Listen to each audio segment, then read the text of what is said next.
On today's show, it's the classic content. You see everybody do it. The blank amount of questions for blank. Well, guess what? I'm doing it too because it's a daily podcast. What can I say? My 7 biggest questions for the San Diego Padres in 2025. Let's get to it.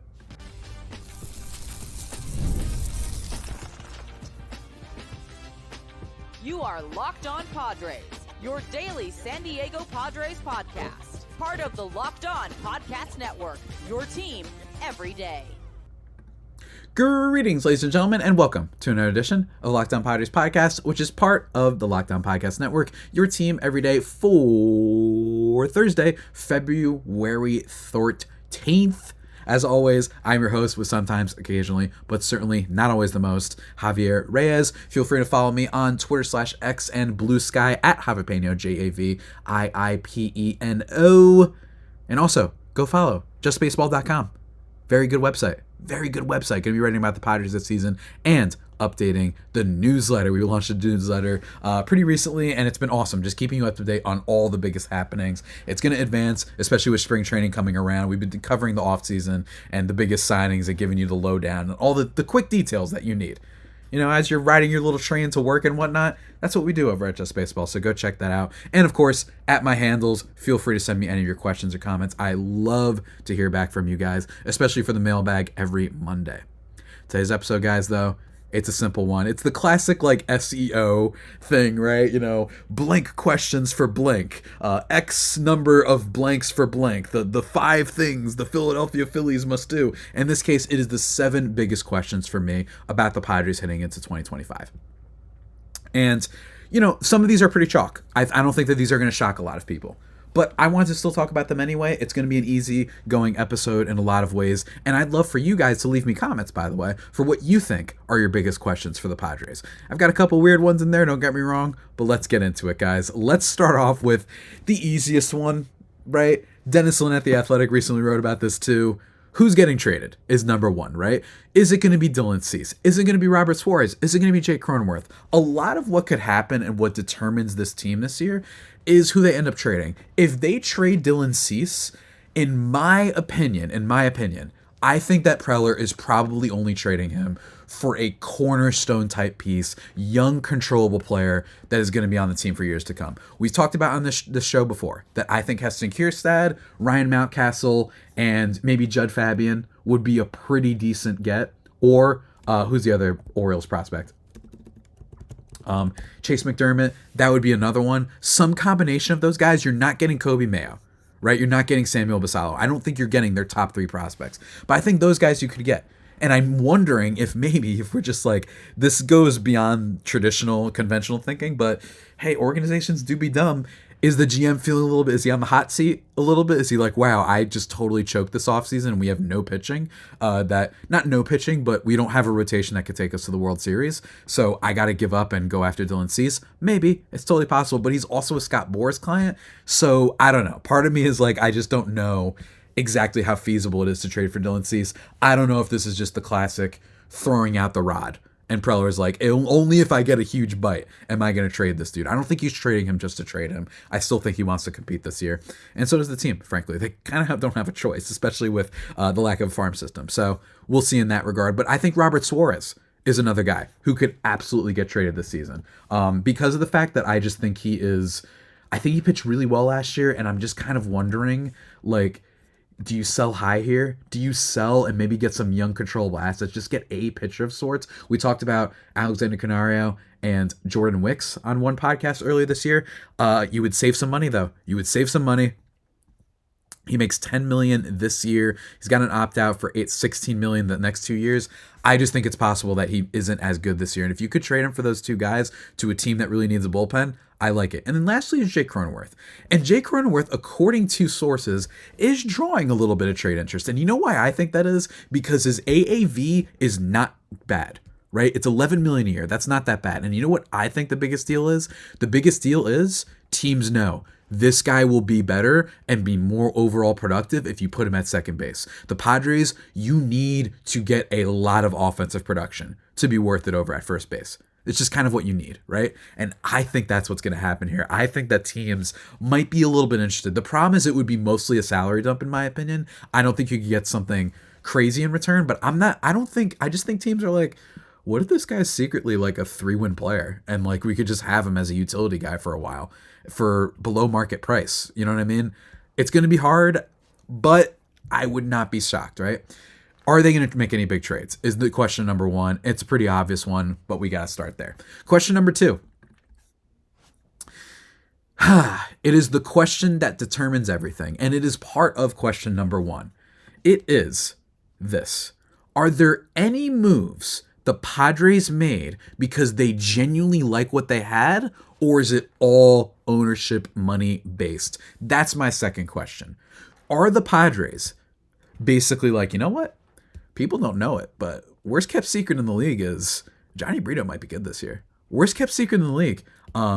Yeah, Kyle Higashioka was good, but we can get the same amount of production out of Elias Diaz, or at least a decent amount of it. And Luis Campusano, he's working on stuff, and not so long ago, he was a great hitter. Not so secretly, people don't realize it, but Jake Cronenworth is going to be great, and Xander Bogaerts is going to be healthy. Is it possible that some of the Padres' moves or lack thereof this offseason has to result in them actually knowing what they're doing, and they kind of like what they have? I know. It's a little bit of a stretch, but it's at least a fair question to ask. And then, of course, part of that is also, is it just entirely ownership based? That's what we're going to find out as the rest of the season goes down. Because if the rest of the depth players that they have, right, from your Vasquez's, right, from your Brian Hoeing, if he ends up being a rotation guy, if this doesn't end up working out, it is clear that this is an ownership thing. And the reason it's so frustrating is because I understand their need to cut back to an extent because of how, Peter passed, obviously, and because of the TV deal falling through, right? So again, all the Dodgers fans in my mentions, like, you guys know you get like, that's a big boost having the TV deal. I think that we're going to find out one way or another. I still think that even if the Padres are spending as much money as they are, and I understand why they're complaining, it's fair to bring up my point I always bring up, which is if top half of the payroll is usually what correlates, I should say, as being a World Series caliber team. So that eliminates teams like Milwaukee, Cleveland, Tampa. What's another team that's not spending that might be good this year? Is that it? The Reds, teams like that. You're not making the World Series, or at least you're not winning for sure, right? You can win with the amount of salary that the Padres have out. The problem is that the sudden stoppage of it's either one of two things. It's either, is AJ Preller, did he just get way too reckless? Or was it like, hey man, you can keep spending. Like, we're going to figure this out. Keep spending as much as you want. I want a World Series. And then Peter's passing just threw a whole wrinkle in things, and they weren't prepared for that. Regardless of whatever the answer is, that's the question. Are they cooking something? Basically, Padres management. Are they like, okay, we're going to stand back a little bit. We want to, clear up the books. We don't want to give more multi-year contracts that further put us in the hole and don't give us roster flexibility. Or is it just, no, we just don't want to spend. You know what I mean? We're going to find out. It's the biggest question for not just this offseason, but frankly, for the rest of all offseasons, as far as I'm concerned, guys. But you know what isn't a question? The deliciousness, the fantastically good healthiness of wonderful pistachios. Guys, one of our sponsors for today's podcast. Looking for a snack that's both delicious and nutritious? Crack into a good source of protein with wonderful pistachios, guys. Wonderful pistachios is one of the highest protein nuts. Each 1 ounce serving has 6 grams of protein, giving you over 10% of your daily value. Plus, they're packed with fiber and better for you unsaturated fats to help keep you feeling fuller longer. Isn't that great? As someone like me, he's a chubby lad. He's trying to, and sometimes he gets a little bit of sweet tooth. He wants to snack a little bit. I find wonderful pistachios are fantastic. No shells, wonderful pistachios for the grab and go ease.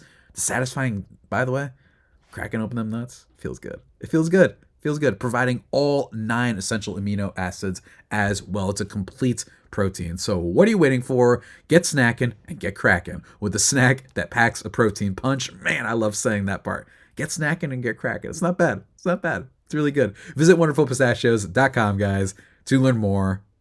Go check it out.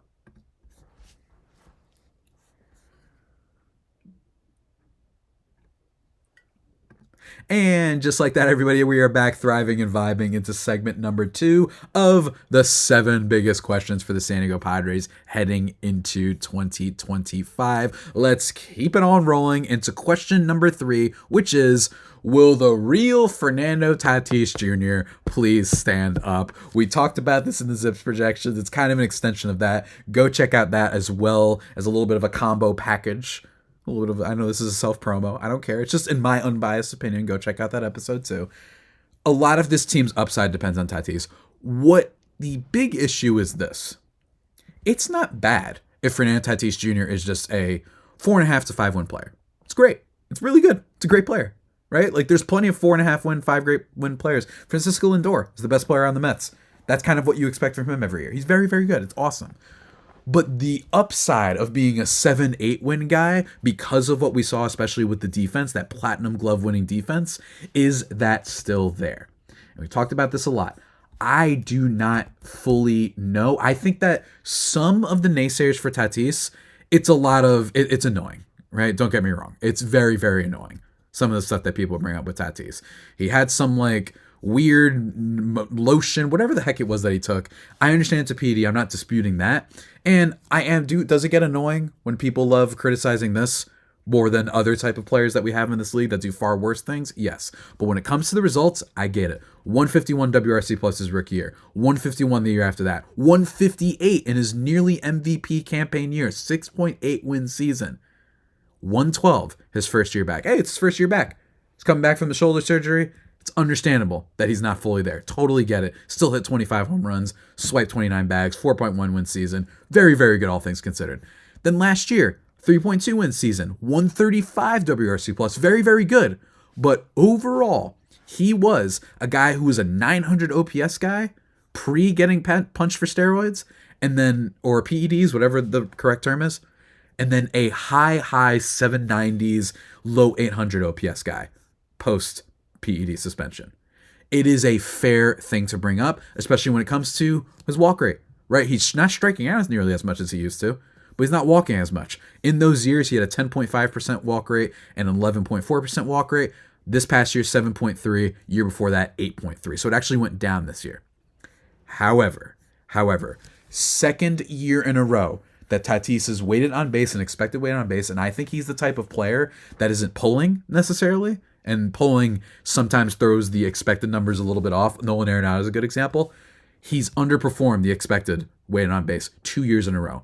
Last year it was 387. Year before that it was 364. He had a 359 last year. I'm just saying, a guy who hits the ball as hard as him and is as fast and as athletic and as talented as him, there's a reason why people are still high on him. But it is at the point where it's fair to say, if Tatis is the same thing he was last year, which is a very good player, I think it's fair to be like, dang, did the Padres like way jump the gun on this? And is he just a really fun, awesome player that's going to be good? And he probably will at some point in his career have like a 7-win season again. But the perennial like, oh my God, this guy is one of the top 5 best players in the league, that comes into question this year. And I don't know the answer. I don't. He looks a lot more angsty at the plate. He looks like he's desperate to recapture what he had in 2021 and 2019, frankly. It looks like he's trying to capture that. But we did see it in the postseason. The kid steps up. So there are worse things to hope for and worse things to be relying on than Fernando Tatis Jr. being that type of player. I'm just saying it's worrisome, right? It's really worrisome. I don't know exactly what's going to happen. His isolated power number was 216. When he was really hitting it, it was 328, 295, and 272. How many home runs is this guy going to hit? He hit 42 one year. Last year, 21 in 102 games. Still a very good player. I just don't know if the upside of, oh my God, this is a top 5 player. This is Griffey, right? I think that that's where people were thinking at one point. They're like, this guy's going to be Griffey. In terms of the swagger and in terms of some of the numbers, this guy might just be Griffey. You know, a little bit lower than a Griffey Jr., but right up there. We're going to have to see. He's still young enough, but I'd be lying if I said I didn't have questions. Next question, though, is another star for the San Diego Padres, and it is, can Jackson Merrill avoid a sophomore slump? And I know what you're thinking. Oh, Javi, enough already. I know he overperformed expectations. Yeah, but he like crazy overperformed expectations. Guys, Jackson Merrill was a 5-win player. That's like the highest F4 total that a Padres player has had literally since either Juan Soto or the 2021 Fernando Tatis Jr. year. That's crazy. 5.3. And some numbers, his weighted on base, 352 versus expected of 372. His quality of contact was great, but didn't walk a lot, and his power stroke really came out in the second half, and who knows how much of that was a little bit inflated and just happened to go out every time, right? A slugging of 500, that's pretty wild for a rookie, right? Especially when at 21 years old, who also is doing a different position. I think he's going to be good, but there are some players that I looked up, and when you look at wins above replacement, all sorts of things, they had some sophomore slumps, and it is some very good players, so this isn't a diss at him, but here's just some of them. Corbin Carroll, we've talked about him a lot. 5.4 win season in 2023, wins rookie of the year, then a 4-win season the year after. He was good. He was a good player, but WRC plus dropped off, and he was really, really bad in the first half. Then you've got guys like Julio Rodriguez, another Rookie of the Year winner. Was he bad his second year? No, but he didn't quite take the leap, right? He wasn't as good. His WRC plus was down by 20 points heading into his next year. More than that, Ke'Bryan Hayes was an amazing player his first year. He fell off. I know these guys aren't as talented, but I'm just saying. Miguel Andujar won Rookie of the Year with the New York Yankees. He, by the way, had a crazy, crazy fall off. Again, these are different players. I'm just saying in general, do not underestimate the fact that pitchers are going to get used to this guy and they're going to figure out some things. Miguel Andujar literally won. I know it sounds crazy. I get it. He doesn't have the defensive upside that Jackson Merrill had, but 3.9 win player that first year with the Yankees, negative 0.9 the year after. Now, part of that was he just got hurt like crazy, but I'm just saying it happens. It happens. A better example than Miguel Andujar, Michael Harris for the Atlanta Braves. Really good player. I actually think he's one of those guys I'd be kind of buying in on, frankly, if I could. Michael Harris, his rookie season, he won Rookie of the Year. He was one of the most exciting young players, and people were livid that the Braves got him on such a cheap contract of 8 years, $72 million. First year, 4.8 wins above replacement, 137 WRC plus. Second year, 3.8 wins above replacement and a 115 WRC plus. And this past year, 2 wins, 99 WRC plus. Granted, he was hurt for a lot of it. Even more players, and I don't have to break them down even more. Cody Bellinger a little bit. Jonathan India is a great example. You guys remember Jonathan India? That dude like completely exploded his second year. Won Rookie of the Year kind of unexpectedly with the Reds. 3.4 win season, 122 WRC plus. Next year, 0.2 in 100 games, 95 WRC plus. Has not been the same. I understand that you're like, well, Jonathan India is as talented. Hey, I mean, he still had an expected weight on base of 352 that first year. It's not like the obvious numbers were there. Not to mention, there's a bunch of them. Jose Abreu after his rookie year. He declined a bit. Will Myers, our old friend, won Rookie of the Year. He won Rookie of the Year. Back in 07, 08, whenever it was, stunk. The very next year, he had a 75 WRC plus or something like that. Kyle Lewis, O'Neal Cruz, Ryan Mountcastle declined. Dylan Carlson. Dylan Carlson was like a name. He was a player that the Cardinals didn't want to give up for Ohtani at one point. They're also dumb, but still, Eloy Jimenez completely fell off. That doesn't count. He just got totally hurt. But still, Jordan Walker, he was a really solid rookie offensively. Fell apart his next year. Michael Conforto, Nomar Mazara, former Padre. Maikel Franco, Brett Lowry was really good. There have been a lot of players, both Rookie of the Years, MVP, All-Star quality players, who have fallen off in their second year. And it wasn't always obvious that they would. So will he avoid that? I think because of the defense, he's going to be good. He's going to be a good player. I think he's like a 4-ish win player-ish at minimum. But do not expect him to be this 6-win player who immediately is just going to become, Ronald Acuna Jr. or anything like that, right? I think that's one of the reasons that I'm a little bit nervous about this team. They got a dream year out of Jackson Merrill, basically the best you could literally ever hope for. Be careful. I'm being too bullish about him heading into this year. But again, that's just me. And guys, we've got 3 more questions. Let's go into the next one. My 5th question for this year. I talked about this ad nauseum on Wednesday's podcast, so I'm not going to trip over it too much. But it's obvious who rounds out the rotation. According to The Athletic, it's between Matt Waldron, Randy Vasquez, Johnny Brito, Brian Hoeing, and Stephen Kolek for those last 2 spots, or maybe even the not 6th spot, not that they're going 6-man rotation, but that like next man up 5, behind Yu Darvish, Michael King, and Dylan Cease. Me personally, I think Johnny Brito is the one that has the highest upside. I think that it ends up being Matt Waldron and Randy Vasquez potentially, because I think Randy has experience in the starting pitching, right? Like he at least was out there through innings for them, even if not the best amount of innings. Sure, it's possible that the Padres bring in someone. Maybe they get someone in the trade, right? Maybe they trade Suarez to the Cubs, like I said, get Canario and get Jordan Wicks. That could happen too. I think that would be a really good trade. But overall, there's some questions here. What's going to happen at the back of this rotation? Losing Joe Musgrove, I cannot emphasize enough, was really bad. We didn't care in the moment because you just beat the Braves and you were on the verge of beating the Dodgers, but it really hurts because if you have Musgrove, you only need one of these 5 guys to hit. Now you need 2, right? And I don't think they have any reinforcements this time. So it's going to be really, really tricky. I don't know what's going to happen there. We'll have to see, guys. We'll have to see. But you'll also have to see the last 2 questions that I have for the Padres in 2025. My biggest questions, I should say. Not only questions, but my biggest questions for the team. We'll get into it. We'll finish this thing off right after a word from our sponsors.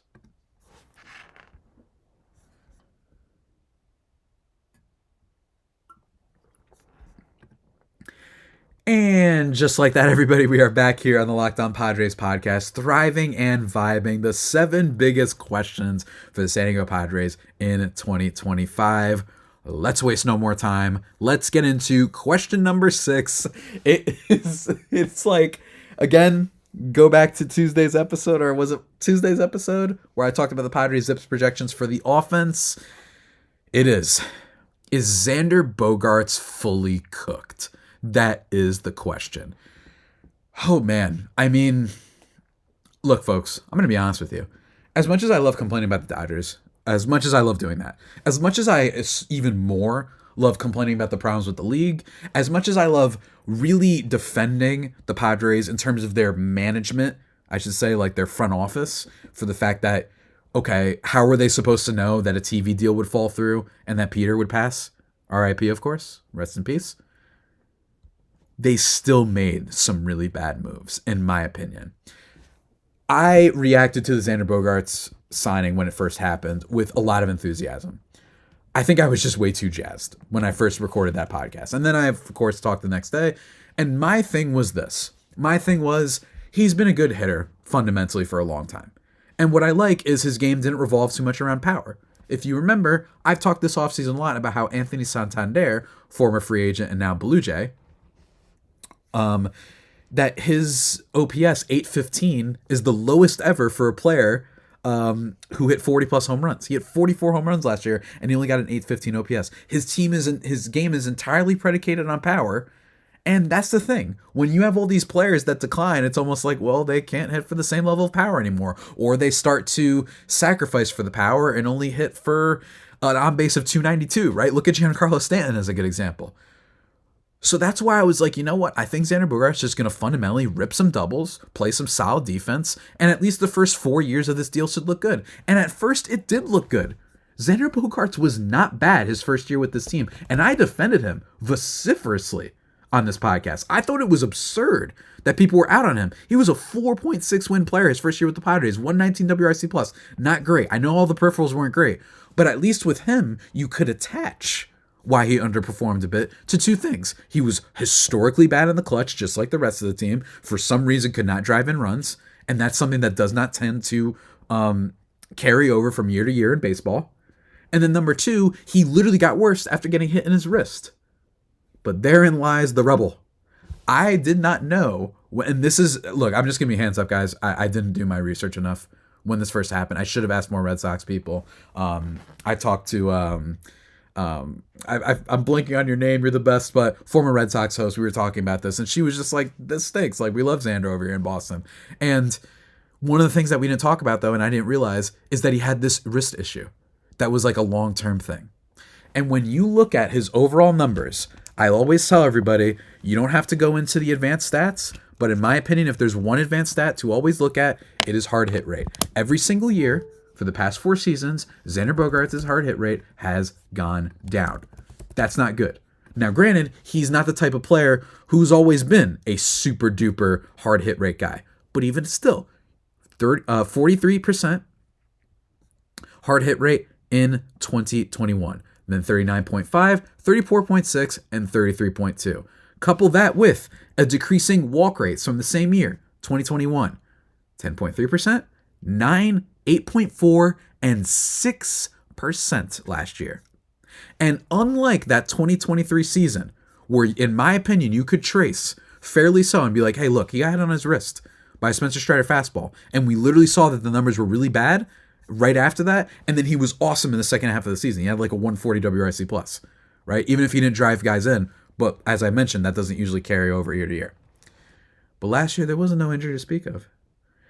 Is it that he moved to second base and that was throwing him off? Maybe. That's the copium, right? And you got to really inhale that copium to really believe that. But this is a problem.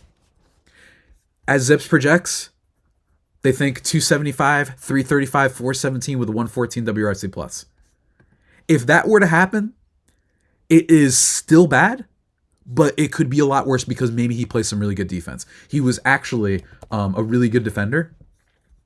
Has been a pretty good defender for this team. He's a little bit of a plus there, right? It's still problematic. I'm still really, really deathly worried, right? But at least if he is able to do that slash line, last year at shortstop, he didn't play much, right? He didn't play a lot, only 152 innings, but he was pretty good the year before, 3 outs above average, and the year before that, 5 outs above average. And last year at second base, he was really good at second base, 6 outs above average. He's a pretty good defender, and I actually think second base might be a good spot for him, so we'll see. But he is expected to play short. This is one of those deals where, guys, I'm not kidding. I think this could end up being worse than Hosmer. Because Bogaerts' deal is longer, and you definitely didn't need to do it. You know why? Simple reason. Simple reason. At least with Hosmer, you could say, we really wanted a first baseman. You had Ha-Seong Kim on this team. You had Jackson Merrill, formerly shortstop. Now it turned out great, don't get me wrong, on this team. And you had Leody DeVries on this team, their top prospect as well, shortstop. And you went out because you didn't get Trey Turner, and especially you didn't get Aaron Judge, and you overspent. Maybe, I know some people's, their conspiracy theory is that Peter knew he was going to die, or he knew he was dying, or he knew he was sick, so he said, screw it, spend on whatever the top bat is available. I don't really care, I just want to see them win. It's possible, but in terms of what we've read, by the way, I know a lot of people say that. By all accounts, reports, they did not expect him to get that bad. I'm worried, guys. I'm worried. But the last question is also one of worry, and it is the following. Could this be the worst catching situation in the National League?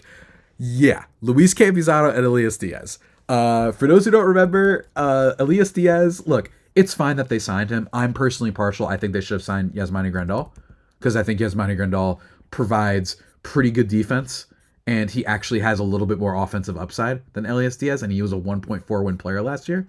But hey, you know what? Maybe they decided we liked what Elias Diaz provided in terms of the clubhouse. But I will say, guys, these past few years, 0.5 F4 in 2024 with 2 teams, 0 before that, negative 1.2 before that. There's a downside here. And then most importantly, Luis Campusano, a player who doesn't hit and plays horrible defense. Maybe he's been working on some things. He's still young. There are worse players that we've had to rely on than Luis Campusano at age 26. But bottom line is, he had a 133 WRC plus in 2023. The weighted on base stuff was pretty accurate. It seemed like it wasn't a total fluke, but whatever happened, he's just not hitting well. He doesn't have any power. He's a batting average on base guy, and he's not getting on base. Last year, 83 WRC plus, he was a negative 0.5 catcher, and he doesn't play defense. There's been some rumblings, some hope. Is the Campusano hive dead? It could be, right? But there's been some hope. But even with that all being said, we're looking at 2 catchers that could be negative win players. especially if Campusano doesn't fix up his defense and isn't able to be a good hitter, right? I look around the league. San Francisco, they've got Patrick Bailey. That's a watch, right? Dodgers have Will Smith. The Rockies, Jacob Stallings. He was a one-win player, low-key for them last year. He's at least a good defender, and we know he's been a good defender before. Arizona Diamondbacks, they've got Gabriel Moreno. I looked around all the teams in baseball. The only ones worse that I could see are Miami with Nick Fortes, who, by the way, was okay for them. The Marlins, guys. The Marlins might have a better catching situation than the Padres. I am not making this up. Nick Fortes was not bad for them last year. In fact, he delivered them a, let's see here, 0.6 wins above replacement. It's not good. He can't hit worth a lick. But even still, it's close, which is scary. It's a little bit close potentially. I think they're better, but it's the only one that they might be better than. As well as Washington, that little bum chump who messed with Profar, Keibert Ruiz, and then lastly, our friends over in Pittsburgh, Joey Bart. Did he find something out? Former top prospect, right? And then lastly, the Chicago White Sox, they have basically a collection of like 4 catchers that all look pretty bad and no one's really all that excited about. Those are the only teams that I could see. Only teams I could see possibly being worse, with Miami being the only sure thing, in my opinion. And then maybe the White Sox and the Nationals. Pittsburgh, I don't know. Joey Bart might have found out something. That's bad. And teams in my experience that have that bad of a catching situation, I know they're waiting for Ethan Salas, but they can't. Ethan Salas isn't ready, guys. He's just not. I understand he got the spring training invite. I get it. Stop telling me that. I've had a couple people message me that. I'm excited. I really am. He has the type of ability to be really good down the line. But I'm also wondering, is he even going to be on this team, or is probably going to get antsy and trade him? Because bottom line, he's 18 years old. In high A, he has 75 WRC plus last year. He needs time. He's not ready yet. This catching situation is dire, and I'm genuinely wondering that. I guess we'll just have to see. But everybody, that about does it for today's edition of the Locked On Padres podcast, the only pod that may be better than the Padres themselves. Remember to subscribe to the podcast wherever you get your podcasts from. One last time, let me just tell you, we got ourselves 7 questions. Number 1, who's getting traded? Number 2, are there any moves that were made this offseason because they genuinely like what they have, or is it all ownership related? Will the real Fernando Tatis Jr. please stand up? Can Jackson Merrill avoid a sophomore slump despite recent history suggesting he will have a little bit of a slump? Number 5, who rounds out the rest of the rotation? Number 6, is Xander Bogaerts fully cooked? And number 7, do the Padres have not just one of the worst catching situations in the National League, but possibly all of baseball? Hope you guys enjoyed my questions. Tomorrow, we're going to be talking a little bit about, what are we talking about? Do you guys remember what I said on Wednesday? You guys remember? A little pop quiz for you? We're going to be talking about why does it feel like the Padres championship window is gone, guys. We're going to talk about that. That's going to be a fun episode. Can't wait to talk about that. And just a little bit of venting on Friday, right? A little bit of venting. But until that next time, stay safe. And of course, stay faithful. My fire faithful homies. Take care.